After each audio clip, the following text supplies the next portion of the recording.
Good news about the police chief. I think I talked about that at the top of the show. Quickly, I'll go over. Ottawa's police chief resigns amid truck protest in Canada. This is absolutely fantastic. Apparently, the CBC report on this says that he was bullying and being very difficult with the members of the force. I wonder why that was happening. Maybe because he's not respecting their Charter of Rights and Freedoms, and he's trying to force them to do something that goes against their conscience and against their rights in Canada. So everybody better realize. I've also heard that the veterans are speaking, and the military is on our side. This is beginning to become very well known. So you see, when the prime minister thinks that he can get up and bolster up, and then what next? Do you bring the military in or whatever? The people that fought for freedom, the people that have followed in our grandfathers' footsteps to fight for freedom and have become involved in the military, did not sign up to stop a freedom movement of love and hot tubs. So y'all saw that, right? The hot tubs, they're putting hot tubs down it's wonderful. It's freezing cold. They got hot tubs there. It's just like, I'm not ready for a hot tub myself out there because I can't take the cold just to get in.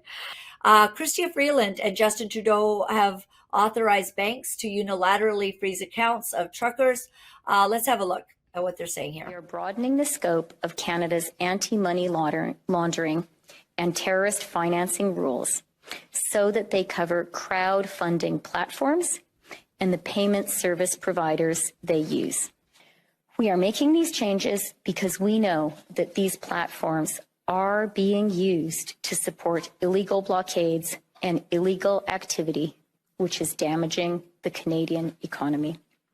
As of today, a bank or other financial service provider will be able to immediately freeze or suspend an account without a court order.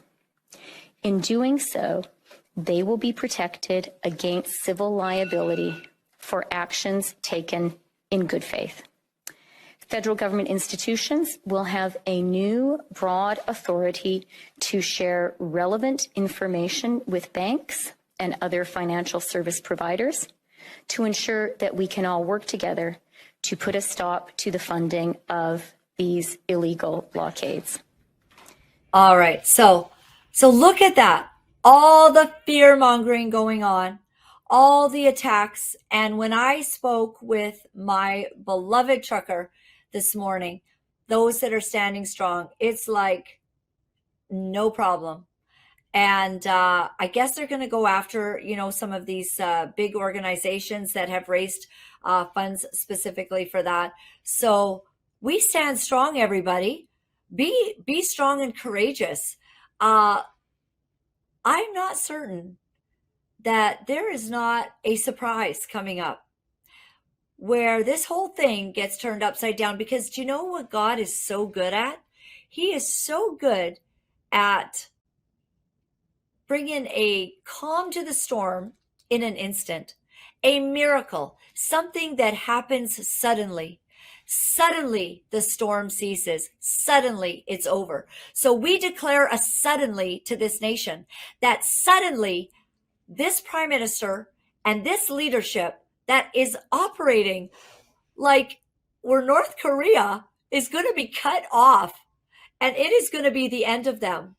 And so stand strong, everybody. Pray for our nation. Do not give up. Be strong and courageous, and do not be terrified by them, or God will terrify us.